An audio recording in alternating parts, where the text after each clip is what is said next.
Hello and welcome to Milestone Mindset Live.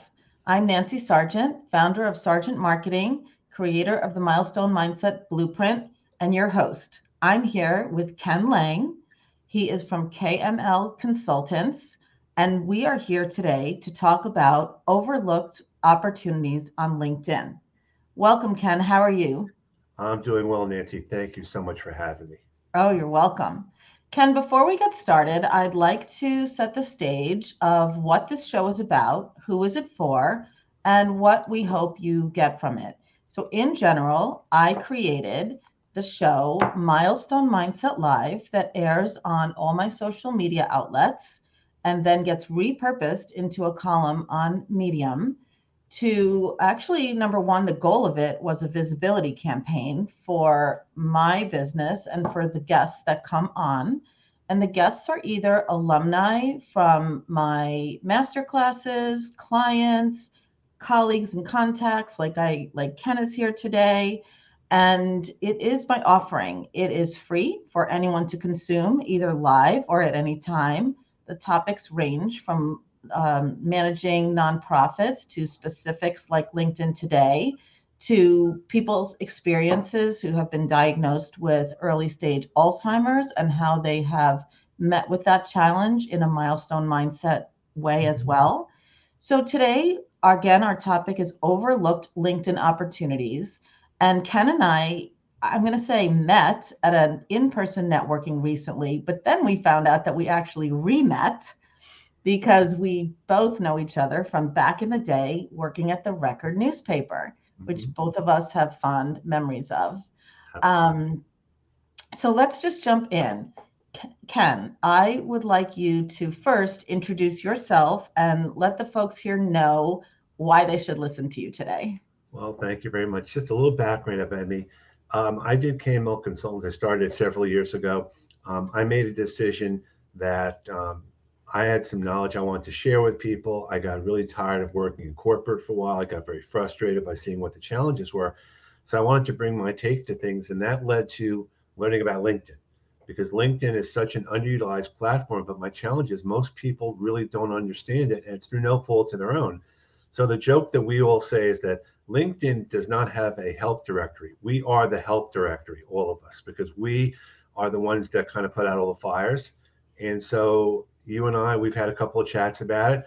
I think the favorite thing that I like to do as a show and tell is the QR code that people have on their phones. So when I go to network events, I don't bring business cards anymore. I just bring my phone and we connect that way. But it's this is my passion. And it comes through.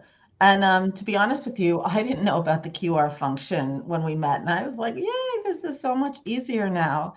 And to tell you the truth, I'm only new to coming back to networking. So I had a handful of cards when I started and I ran out and I still didn't get any more yet. So this solved my problem.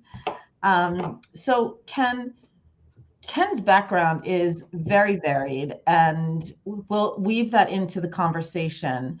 Uh, and every time you talk to Ken, you'll find a new something to do on LinkedIn that will make your time there more productive. But not but, and the folks that we think are going to get the most out of this today are in two categories: the job seekers mindset, which is job seekers are marketers, and the business development networkers mindset, and they're marketers as well. My business helps companies, individuals, entrepreneurs, and nonprofit set the foundation for their marketing. I make sure that there is a strategy for investing in marketing. That's not an expense. If marketing is an expense, if you're going to your financial leader and saying, here's our marketing expenses, you right then and there have like sunk your chance to get what you need for marketing. And unless you also know how to measure what that outcome is going to be from that investment, it also is going to be very difficult to get what you need. So marketing applies both to the job seekers and the business networkers. But if you're on LinkedIn, you're in the right place today. So, as promised, I want to deliver on the topic that we said we're talking about today: overlooked opportunities on LinkedIn. Ken, it's all yours.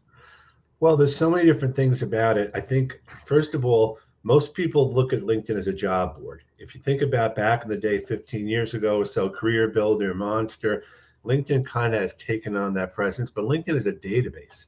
You can search for people, you can search for companies, you can do keyword searches, and it's thinking outside your box. And the other part is that the people that are looking for a job, whether an opportunity or not, you can market yourself there. The worst advice I see from people is when they say, put your resume up on LinkedIn. No, you don't put your resume on LinkedIn. You put on the things you wouldn't normally have room for in your resume. So let's talk about some of the basic essentials that should be on LinkedIn. A picture, definitely. You want to put yourself out there. Your name is on there, but underneath that, that title heading area is not your current job. It's a marketing tool. You have up to 220 characters. You can use them all. Some people do by specific job titles. Sometimes people do it as a marketing statement. And then the other thing most people don't do is they don't put their email address in their about section. How are you going to get a hold of someone? You want to make it as easy as possible. Put your email address in the about section. And then on top of that, don't overlook putting skills on there that you are going to be found by. I notice Ed Hahn is in the chat, and Ed and I are good friends, and he's one of my mentors.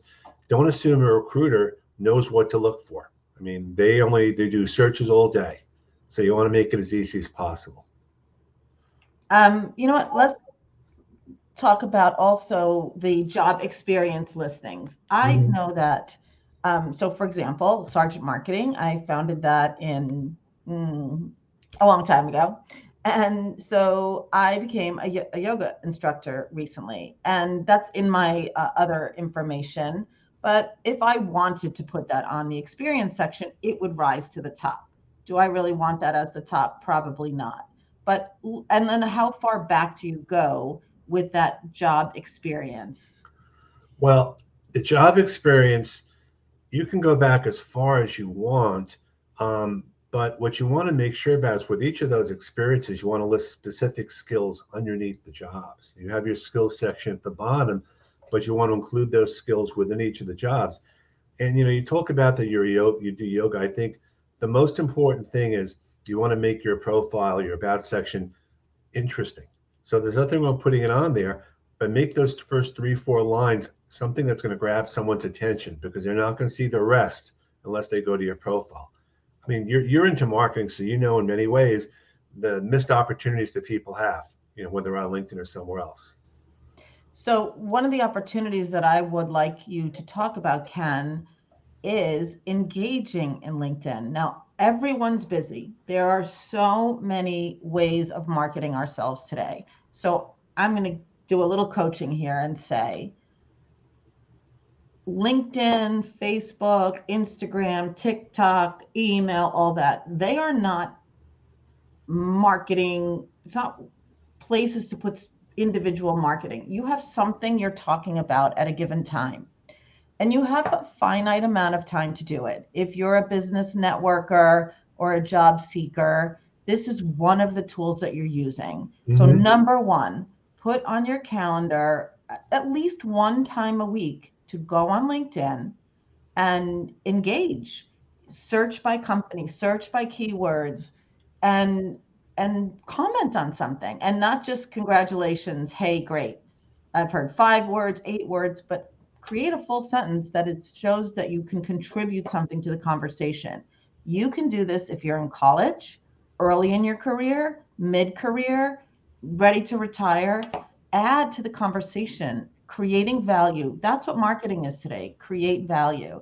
So Ken, I want you to give some more guidance on some of those meaningful engagements, because to me, this is the number one missed opportunity. Even when people that I know or don't know are engaging with my content and they're just doing a thumbs up or the clap, I feel like you came, that's great. Just take a moment and you'll get so much more exposure if you comment on my post. It's not just for me. So no, I agree. And at the same time, once you've found commonality, and I did this in the very beginning, you want to connect with the people that you share that experience with. Some of the best connections I've made, there's been a post, I've commented on it, someone's commented back, and I'll connect and I'll use that. I'll personalize the invitation, connection request, and I'll use that comment as a way to start a conversation. Because LinkedIn is about building relationships. It's not about finding a job. It may lead to getting a job, but it's relationship building. And it may not happen the first day. It may not happen the first week or month, but if you are keep going at it, you're not going to give up. And, Brian wrote down about a picture being an avatar, and I agree. If it's relevant to your business, mention it. But I would also mention in the about section why the avatar is there. What is it about the avatar that's good that you're putting? I mean, you don't want to have a picture of your kids, going to a ball game or something necessarily, but if there's a logo or something, there's nothing wrong with that. That's right. That's right. So, Ken, even since I've met you, let's say that was a couple weeks ago, Probably. I've come on your shows, you've come on mine, I've engaged the people that are commenting today. Many of those folks are going to reach out to each other after this because they came here because they had a common connection for information, education. And like you said, if we think about what networking was before the internet, yes, we were there, Ken and I were. It's about relationships. And often, I just get really passionate about this topic. And I'll say I was guilty. There were long periods of time I wasn't using LinkedIn. Such a missed opportunity. It's free. Time is not free. Time is money. But like I said, 0 minutes a week, big missed opportunity. Most overlooked opportunity is that LinkedIn is there for you. And so put it on your calendar. So Ken, let's talk about, let's give some examples here. We're not going to put them on the screen, but I'll mention, I'm going to pull up the comments here. And when I look over to the side, I see that here. And Ken and I have divided and conquered here. So what if your picture is an avatar? Is that okay? That's one of the questions we got. Ken was talking about this in a post. Someone might ask that question and he would then answer it and someone else could answer. As one who does marketing for companies, a lot of times when you put a post out there on any social media, and by the way, this show, I think I said at the top of the show, it's on Facebook, it's on YouTube, it's going to be repurposed on, plenty of platforms. But a lot of times, even as the person putting it up, if you see people in your feed engaging with each other, let it go. Let that organic thing happen and then comment in. Like that's the ideal situation.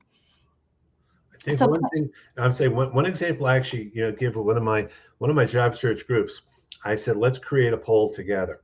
And we created a poll in real time. And there was people did some key responses. And I said, when this poll is done, you have your first post. You have a post, results of the post, whether you agree or disagree with them. Let your network do things for you. You can ask a question like you said, and people will respond. People want to be heard, and I think this whole fear of posting, we all have it. It's imposter syndrome. What do I have to say that's valuable? Why would anyone listen to me? You don't know unless you try. So true. And honestly, LinkedIn's kind of a safe place to try, right? Because if you actually post something and no one responds, well, it didn't cause anything bad to happen either. You learn from who responds and who doesn't respond. Also, don't be offended if people don't respond. It's a conscious mindset to do so. And we're here to encourage you because it's an overlooked opportunity if you're not responding. So you were just talking about kind of fear of posting.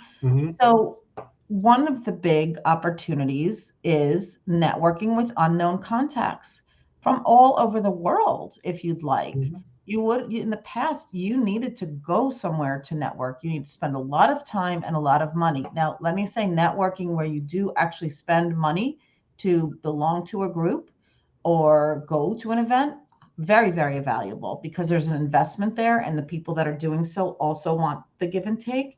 But Ken, why don't we talk about, I'd like you to talk a little bit about overcoming the fear of networking with unknown contacts. Why would the unknown contact benefit from you reaching out in a meaningful way, not just, hey, I need a job? I think the fear is the fear of rejection that a lot of people have, but worse off unless you try. But I think most people, as long as you have a message, And it's not like, hey, hire me. But if you put something down like, I noticed you put a comment on this post or that post, I'd love to learn more about you. Or if you put down, I noticed that we have this in common. Um, Nothing wrong with that. The one networking bit of advice that I've kind of changed a little bit now is, if someone connects, don't follow up right away. I get so many sales pitches right after a connection request. Wait a week. Wait for some time, because I can tell from a mile away now. I don't even connect with some people because I know what's going to happen next. So be respectful of that. So, marketing tip to those salespeople who connect and then send a pitch. Just don't. Don't. No No. is a complete sentence. No. If you're a salesperson and you're on LinkedIn, is what Ken said. This is about building relationships. Good salespeople align marketing and sales, and they know that they are engaging with people who are either in the awareness stage of something, just identifying like a little problem, a little itch, a little something that needs to be fixed. And then they figure out who can help them, or they're in the consideration stage. They've identified the problem. Now they're looking for, oh, who helped me figure this out? What brand, what person? And then, or they're in the decision stage, at least decision to ask for some more information. Mm-hmm. So I'm sorry, I'm just going to get on a soapbox for a minute. Salespeople who go right from, I'd like to connect with you because I want something, instead of I'd like to connect with you, and then start to gently take some time and offer some value, just don't. So Ken, I also want to talk about commenting and the fear of networking with unknown contacts. If someone is on LinkedIn, they're there for a reason. Mm-hmm. If they don't want to network, they're not there, even if they're not highly engaged at a particular time. And if someone is talking about something online and you don't know something or you'd like to learn, I think it's completely fabulous to ask a question of the poster. Absolutely. And I think that's engagement, especially the last couple of years. We haven't had a lot of in-person engagement, and it builds relationships later. I'm just looking off to the side in the chat. I see so many people here that I met Andrea. We just found out, a couple weeks ago, we went to school together. And the story with Christine Dykman, and it's a true story. Christine put a comment on a post, and I replied back to the comment, and we just stayed in touch. And the idea is that sometimes you just don't know where a relationship's going to go. It's okay to say at some point, this is not a relationship that's working. And even the idea of networking is about conversations. Don't be afraid of the word. It's not networking, it's having conversations. It's like elevator pitch. I wish they would get rid of some of these words, because I think that becomes very overwhelming for people to hear that word or those words. I think we have retired elevator pitch. At least I say your I help statement. I help who do what for what outcome. So yeah, I love what Christine echoed here. People want to be heard, but more importantly, they want to help. Absolutely. And for anyone looking for a job or business development, it is how you can help someone, how you can bring value. And your life experience has value. So even what we were talking about before, for me, I talk about my yoga journey a lot. I came to it later in my life and career, but it made a profound impact. And it even has to do with how I work and how I share the information. So we did touch on tips for improving your results on LinkedIn just by virtue of what we're talking about. But let's talk about just, a few minutes of preparation before for networking outreach with LinkedIn research, because as you said, it's a database. So if you have an event you're going to go to, you know about the event. Sometimes you know who some of the attendees are. Sometimes you know who the speaker is. And I posted about this a couple of days ago. If you're going to go to an event, whether it's online or not, and you know who the speaker is, connect with them in advance. Say, I'm looking forward to the conversation, because they're going to be inundated afterwards. Do as much research as possible. And I do want to mention one thing before I forget. Sometimes you just see a follow button and not a connect button. I was going to ask you to talk about that. And what that means is that person has made follow as the default way to connect for all different reasons. One of the reasons I do it is I have creator mode. Others do it for other reasons. But if you go to the three dots next to your side there where the more is, you can connect with the person. And just because they say follow doesn't mean you can't connect. They just want more meaningful relationships. And many of us have more followers than connections, and that's on purpose. I don't remember all my connections. It's impossible for me to, but followers you can engage with the same way, but you don't have to worry about staying in touch, because I don't remember a lot of the people I connected with 15, 16 years ago anymore. I did. And that's the other thing. When you network and connect, you have different reasons all the time too. And by being authentic, you're attracting the people that are interested in talking about what you are at the time. And So also to add some prepping for networking outreach using LinkedIn research. It's not like there's a research tab, but no. putting hashtags in there, putting names of companies, putting subject matter. Search for events by keywords that you want to. Let's say you're a project manager. Do a search for project manager and events. You'll find events you can attend. Anything. It's think about if you're going to meet up or you're going to Eventbrite. You want to do a search for events. Same thing. You go on Google. You search for things on Google. You can search for things on LinkedIn. I do want to mention right off the bat. People always ask the premium versus basic question.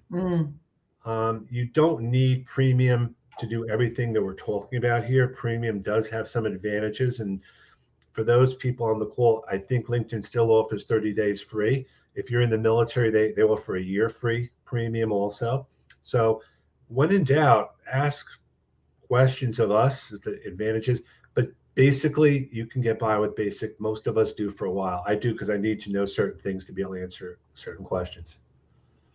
Yes. And with networking, prepping for networking outreach with LinkedIn research, actually prepping for networking in general, like you said, Google referrals, contacts, things like that. Let's talk about groups, LinkedIn groups, and the opportunities there. Groups are have been on the wane for a long time for a lot of different reasons, but there are some good groups out there. I think what I've learned after a while is it's the groups that engage. I have a group, lots of others have groups. You can do a search for groups. My recommendation though is if you're interested in networking to build relationships, and I've done this a lot now, I create group mails with 30 or 40 of my connections, and we talk that way because those are the people I really want to stay in touch with. So you can create a group message, and that's not a group per se, but you can put a bunch of people in the message with a topic. And I think a lot of us have done that before. I also think it's so important to use LinkedIn Mobile. Get very comfortable with LinkedIn Mobile because especially as you go out to in-person events, there's a big difference. One of my downfalls about that is that very hard to personalize a connection request on LinkedIn Mobile. And I really wish LinkedIn would let me know when a connection request comes in, if it's mobile versus lap desktop. So I understand that. Interesting. Okay, let's give a little technical Sure. tip here. The group message, just so everyone knows exactly what you mean by that. When you have first connections, you create a message to someone, you can add a plus sign and add as many up to 50 people on the message. You can give the message a title. And I do that all the time. So that way you have specific people you want to message. So it could be a job. You could ask 25 people that you know a job search question. And it's a way to do it offline. There's about 7 or 8 different groups I'm in that we just message each other and we share information that way. And then it makes us all better. Now, one person left one of those because he thought it was an engagement pod. And those are not, those are when everyone's required to post stuff all the time. These are not pods, they're messaging. Think about you have a group text message. It's a message. And sometimes it's easier that way rather than trying to post something in a group or somewhere else. What's a pod? What's a pod? A pod is something where you get 30, 40, 50 people together. You agree to all post each other's stuff and repost each other's stuff. There are things that are paid. So you have a lot of people in there and they just pay to basically post. And that's why if you see some posts with 1 million likes or 400,000 comments or whatever, they were paid. They were paid, posted, and LinkedIn kind of looks the other way about that. That's why the numbers are not that important. You want to build quality versus quantity. If I looked at my numbers and looked at them closely, I might be disappointed, but I'd rather reach 5 or 6 or 7 people with a message than 50 or 60 or 70,000 that view the post and don't engage. That's no benefit to me. That's right. That's right. Okay, let's have some fun. I'm going to let you critique my headline, but first we'll put yours up. Okay. I want to break this down for us. Well, I put a couple of words in there multiple times. I put job search in there a couple of times. I put mentor in there. SCORE as an organization, I'm in there. I put that I'm a Giants fan there because it's kind of a fun thing to do. The last thing is certification I have. These are all searchable terms, and I ended with always learning. It's just something about myself. Now, when you're on mobile, you may not see the entire 220 characters. Some of these are searchable. Some of these are just things about me.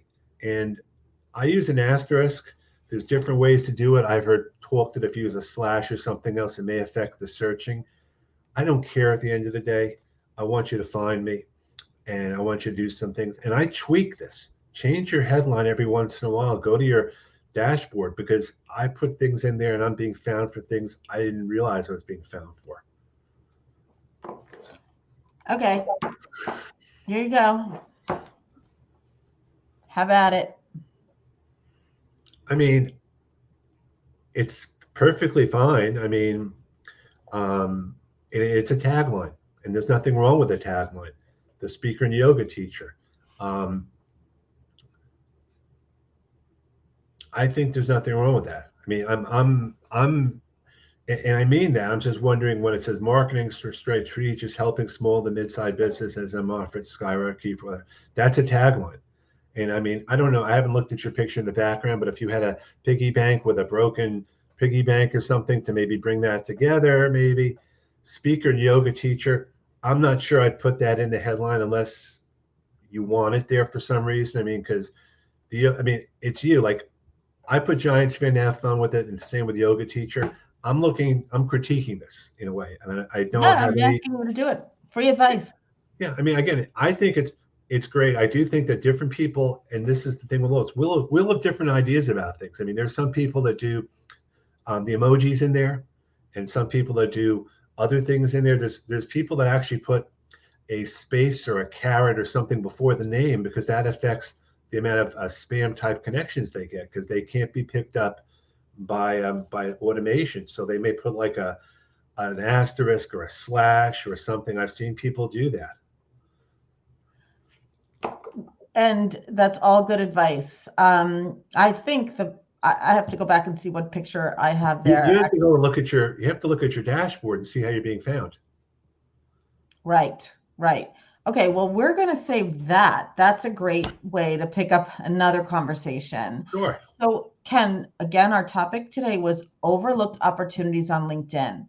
So, we didn't come here and make an entire list, but this whole conversation was chock full of tips.